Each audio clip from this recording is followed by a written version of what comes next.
What's up, YouTube world? It's your boy J Dub, the number one comment on YouTube, and I'm back with another review. Today, I will be reviewing Ready to Love. This is season 7, episode 7. Queens Don't Chase. And before I get started, for those who are new to my YouTube channel, I do detailed reviews of reality shows. I don't hit every single detail of the episodes, but I try to pick out the most important details and maybe pick up some details you haven't seen. And as I said in my intro, I am YouTube's number one commenter. And when I say this channel is all about the comments. Now, I do need y'all for a change in 2023 to hit that like button on the way in. But the main focus is on the comments because I'm really trying to get back in the flow of the algorithm and all that going on. But um, yeah, it's all about the comments. I need to hear what y'all say, what y'all think, uh, anything. Because as I said, if you are not familiar with this channel, in the comments or where you're gonna find the true comedy, it's people on here who could host Ready to Love. They way funny than Nephew Tommy. But let's go ahead and get into this episode. So it pretty much picks up, because they keep doing this to be continued kind of feel or whatever, which I'm starting to hate. And they're picking up at the disaster group dinner, and Jeffrey, Advocate Sue, and Blake, the fake, they're going back and forth. It's just arguing. Nothing really gets solved, and they just shooting shots back and forward with each other. And Tommy reinforces that, hey, like if you can't take I said I'm about to say constructive, but he didn't say constructive. He said criticism. Then you're not ready to love. You got to be able to take that. And Tommy gotta always take an opportunity to talk about himself in the third person. He like, y'all know that Tommy don't play like I'm like, you Tommy, right? But this again, I cannot stress enough. We need true experts to navigate and direct these people in the right direction. They're making the same mistakes. They're not making any adjustments, and they're being themselves totally. And I get that people say, "Yeah, you got to be yourself," but it's something about you that you may need to change to improve. That could be anybody, but at this point, Blake has Sue like right where he wants her. Like she is officially advocating for Blake, and Blake is like positively reinforcing Sue for standing up for him. And Sue is like Blake's guard dog at this point. Like he's feeding her treats or giving her gifts such as the bracelet and words of affirmation, like patting her on the head, like good job, Sue. Yeah, that sounds like a little dog name, but like Jeffrey said, at this point, Blake and Suanne are like attorney and client relationship at this point. It's not a true connection. It's just like it's a game. And so we within the dinner, we see Anthony. He's at the table and he's pretty much getting verbally jumped by the double M sisters, who I'm talking about, Marcia and Morgan. And they're trying to like drive home a point that like the women in like total are not really responding well to Anthony's like low energy tactics. Like one minute he'll show you interest, then he'll back off and never speak to you again. Like that doesn't like really work. And Anthony's at the table like it's a tennis match. He like this back and forth because both of the ladies talking at the same time. That's why I said it felt like he's being ganged up, and all Anthony could say for himself is like, "What I don't get," because they just like you just don't get it. He just don't understand, and I'm like they're speaking clear, proper English or whatever, and at this point, I just need Anthony to just tell his truth, just to stop the charade or whatever. He don't like none of these women, and Morgan really got she caught the catchphrase of this episode. She told Anthony, she's like, at this point, I'm gonna let you know, bottom line, queens don't chase. And Anthony always has some type of excitable response. I want him to say, "You right, girl, we don't."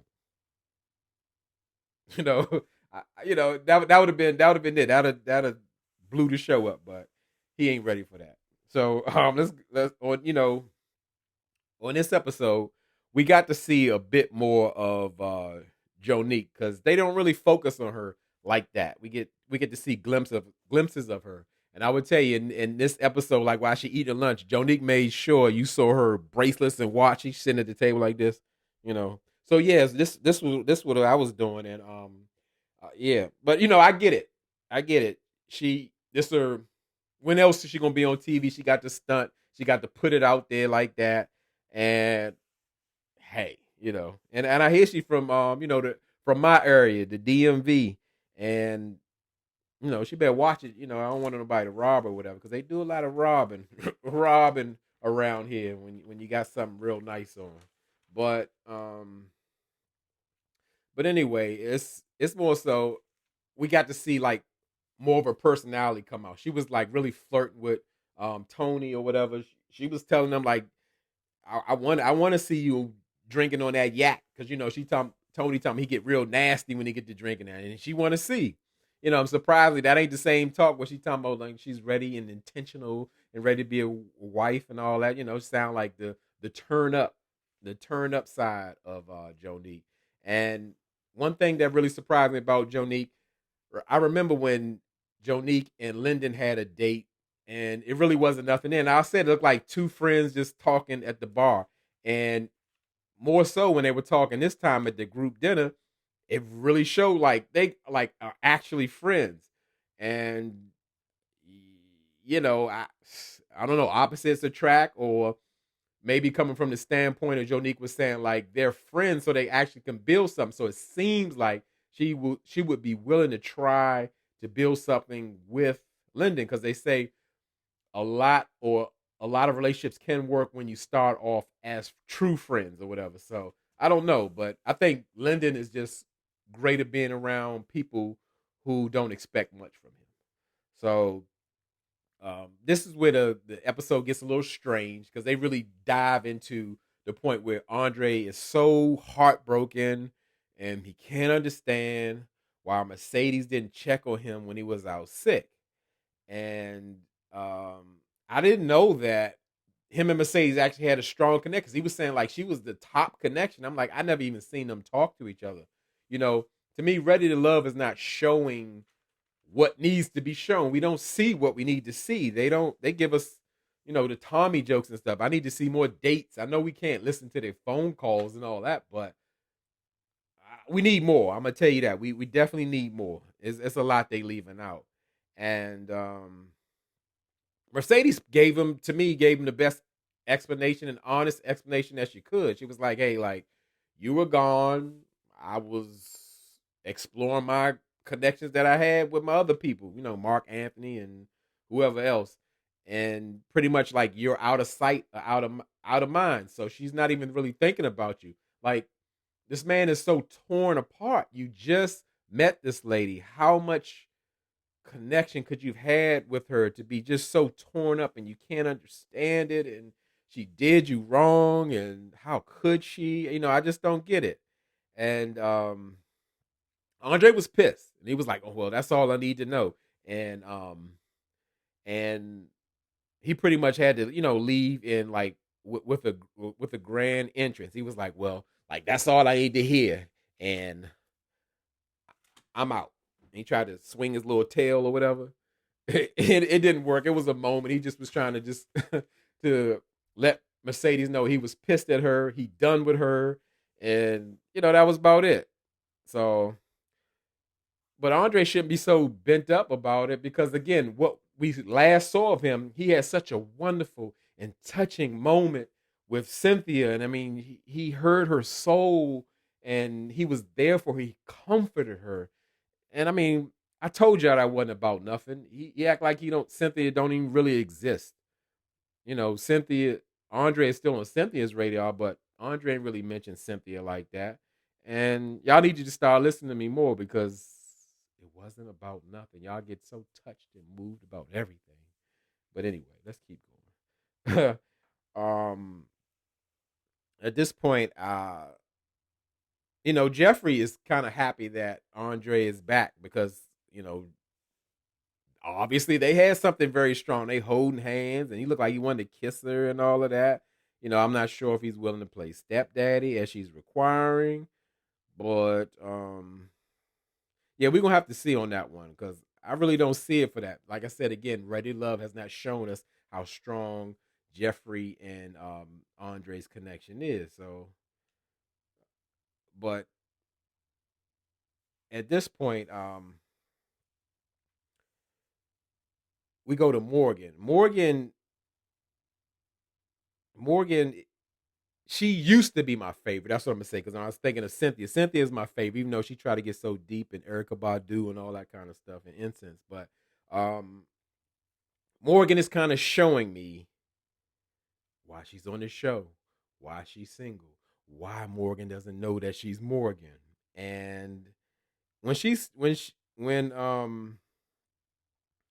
she's talking to Tony, the things I'm getting off from Morgan is like she's definitely a level 5 clinger. She's insecure. She's possessive, in my opinion. You know, that's what I believe. And it's just like red flags all over the place. And I just don't get it. But this is like real life situations. The energy that she gives Tony, you cannot tell me that they have not slept together. I'm telling you. I'm telling you what it is. It's crazy. And that's why she speaks on that type of possession, like, oh, those lips are mine, and you can't be too friendly with like they already had made a pact that they're gonna be together, and he doing way too much with the other ladies. He really shouldn't be exploring these connections. And I'm just not understanding that. I'm not understanding. But like I said, to me, again, she's Morgan has already given up some Morgan to Tony, and that's why she feels like she owns and she be talking telling him that's my baby and that belongs to her. And I'm like, y'all known each other for 101 hours, like, and it's like that, but okay. So the men and women, they're deliberating. They do it separately, but they're still in the same space or whatever, or like who's on the top, who's on the bottom, and all of that. And Tommy again. Tommy's not there to help. Tommy doesn't bring anything again, but the comic relief for the people who like corny nephew slash uncles or whatever. He's Tommy sits down with the fellas and he's like, "All right, woody whoop." I would have got up. You sit down, you say woody whoop. No, I mean it's crazy. It's crazy. He sit down with the lady like, "Hey, I get to sit right here. Hey, I feel special." Ah, I need some doctors or some therapists in here or something. But anyway,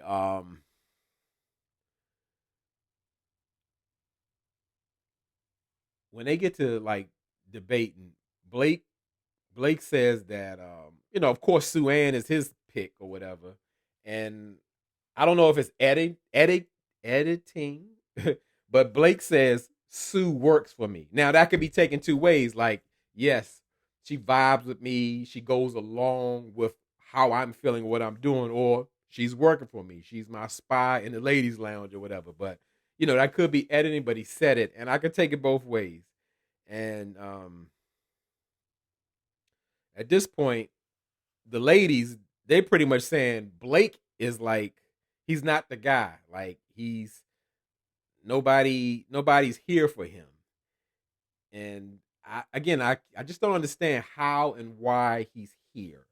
Nor Sue, because like from what I see, they're really only each other's connection. So they got them hanging around for what? But I gotta believe that is for the drama or whatever. And you know, as far as the guys, like now everybody's really saying that they're not really connecting with Jonique at all. It's like it's not really anything there.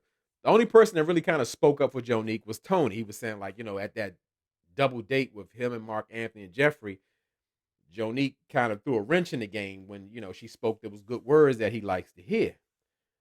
So pretty much the bottom two guys are Mark Anthony and Anthony. And Mark Anthony, I don't understand how he's on the chopping block. He has like multiple connections, whether they're valid or real or have some substance to them. They, how is he there? I don't understand that. And again, Blake. and Suanne are the only ones there. Why isn't Blake on the chopping block? Again, that's how I know that production is involved with these decisions. There's no way you can tell me. So Anthony and Mark Anthony are on the date. I said on the date. Mark Anthony on the chopping block, and Tommy lets Anthony know up front that like, hey, the ladies feel like you're still ready to love. And in his confessional, he did just like this. He said, "Woo, I made it." I'm gonna let that sit there for a minute. But anyway, the ladies decide that no man is going home. They decide to use that lifeline that Tommy then sold them on. Like he almost like pushing it down their throat. Like, you got that lifeline now. This new season, it's got a lifeline. You could save somebody. And that kind of stuff to me, it makes sense. Like only ladies would do that. They would like gather up and put somebody on the bottom and then take them off and say, you know what, he's really ready to love. I feel bad for him. It's a setup. Why isn't Blake on there by himself and they just get rid of him? I don't get it, but okay. Even Blake was surprised. That's what I'm gonna tell you. So now, as far as the ladies on the bottom, we have Jonique, which I'm not surprised. No one's really connecting with her, and Suanne, which I'm really not surprised because Blake is the only one who has a connection with her. And at this point, we just need to send Jonique home because there's nothing there. Tony is like, I feel like he was moved by her words, but he's like kind of keeping her around as a safe place, making her think that like he has a connection.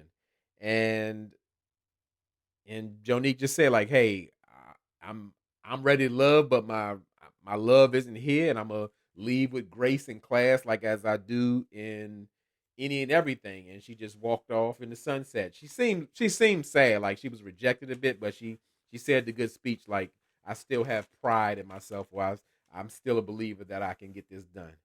So Tommy, he lets the group know that pretty much this bonus special lifeline expired. So the men can no longer use it and the women already use theirs. So we're done with that. And I'm like, Tommy, we didn't want it anyway. Who cares about if it expired or not? The men weren't going to use it. It was confusing. It was dumb. I don't know. I'd rather see some more people pop in than that kind of curveball or whatever, even though I don't like people pop in.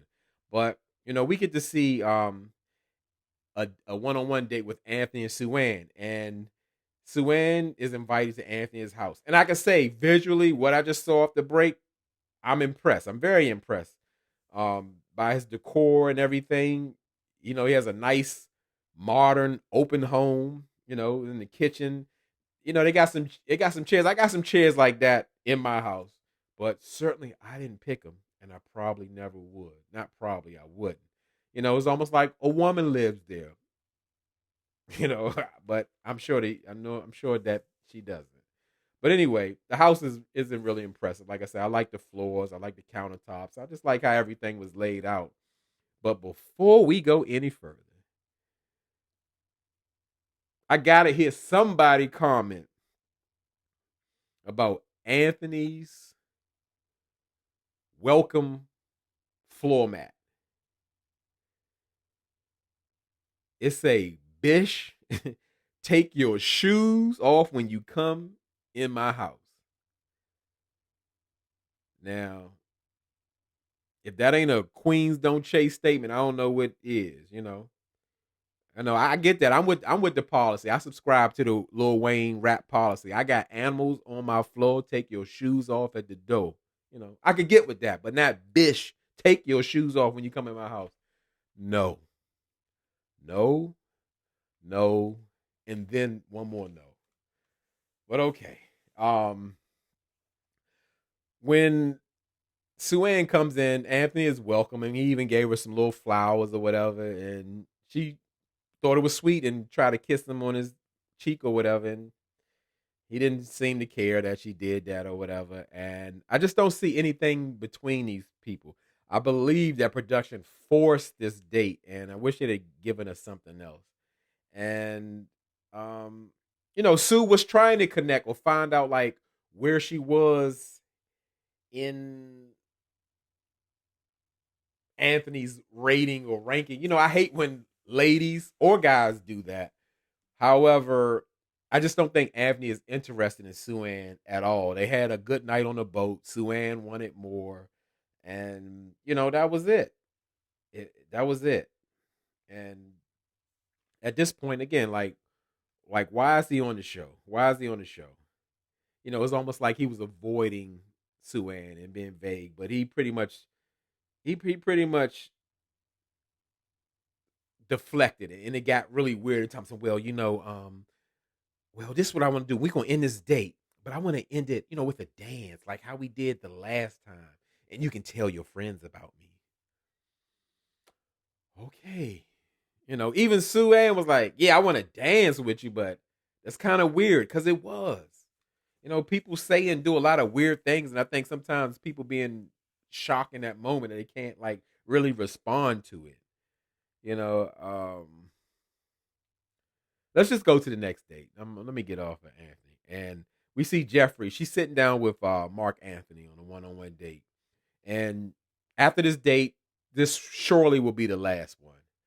Um, Jeffrey reveals to Mark Anthony that she has Crohn's disease, and it was real. Like in his confessional, like I kind of knew what Crohn's disease was, but Mark Anthony didn't know at all, and that's understandable. But he was trying to be sympathetic, empathetic, or what have you. And this man already don't want to deal with her three kids, so now he gotta watch her three kids and take care of her while she's sick, and he don't have no kids. It just don't work. That's a lot to ask. Somebody got to already be invested in you or have some history with you to even do something like that. That takes dedication and commitment. And I think like she revealed that kind of early. I don't know what y'all think. I thought so. Like y'all not really there. He didn't say like, yes, I want to be with you. Maybe if it got to that step, then yes, you let him know like I have a chronic illness. It makes me tired. My stomach be messed up and all that kind of stuff, and it's hard on me. But that certainly doesn't make him want to come towards Jeffrey. So he thinking like I'm trying to be a pilot and I got a flight attendant here over in Mercedes with no kids, and I got you with three kids and you got Crohn's disease. It just don't sound like, something that most people want to do. That's if even it sounds bad, it's just real. At this point, like there isn't a chance at all. Jeffrey just lost a stepdaddy candidate at this point. So now we have another one-on-one date with Mark Anthony. They don't switch it up. They kind of stick with the same people. They kind of go with the flow like two episodes. They get the same dates. And Mark Anthony has a date with Mercedes.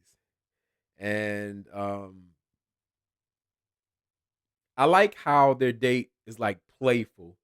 Yeah, it's surface or whatever, but they connect on similar interests. Again, as I said, Mark Anthony is an aspiring pilot, and we learned that Mercedes is or wants to be one as well. And she's in the aviation industry or whatever as a stewardess. So, like, they have something in common, and it's easy. And I think it would work, maybe for fun or whatever, but at the same time, it would work. Like I said, at this point, Jeffrey has no chance to be with Mark Anthony. So we see Morgan and Tony on another one-on-one date. I don't know how many times they're gonna go on a date, or we don't need to see every date. I'm just telling you. And Tony again, he wants his woman to be aggressive, and how do you feel about me or whatever. He needs to know. And like the episode said, queens don't chase. At this point, but I kind of see Morgan kind of playing that game with Tony. She's trying to make Tony jealous with Lyndon because she's always mentioning, other men. I believe again, Tony has already got to know Morgan very, very, very, very well. So at this point, he ain't really chasing. He's trying to see what's going on with her. And with Morgan, it almost comes down like an ultimatum. Like, you need to pick me and you need to slim down your connections and all that and choose the right thing and do the right thing and all that kind of stuff. So it's not very attractive. It's not very becoming. And as I said, Morgan has been slipping from my favorite for a while now. And you know, uh, more so in the final scene, we see it. They call it a date, but it's really not a date. Again, Morgan, but Morgan is with Blake. Blake is never on like a real date to me at all. And at this point, Morgan is requiring closure. I believe production put this date together or whatever, but I said it before from the beginning. People are very understanding. I'm hard on people. And I felt that Blake from the beginning was trying to push his opinion on Morgan or any woman else. Like, how dare you want children? Children don't make you happy. And, is that all you're living for? Who wants a child? And all that kind. He got 3 kids with 3 different baby mamas. Okay. That was very weird to me. You can feel how you want to feel about your own experiences, but to push your thoughts and feelings on other people, especially a 30-year-old woman who doesn't have kids. She want to have kids. That's natural. That's not odd or weird or anything like that. But really in this scene, there was a lot of negative energy coming from Morgan. It didn't seem like she wanted to clear things up. It seemed like she wanted to get things off her chest. And she did just that. I mean, she got down to even just calling Blake a cancer, you know. And I agree, but I don't think you should have said it. I agree. Blake is a cancer that needs to be cut out. He means these women no good. He's not interested in these women. He's playing the game. This is truly a game to him. He's a weirdo.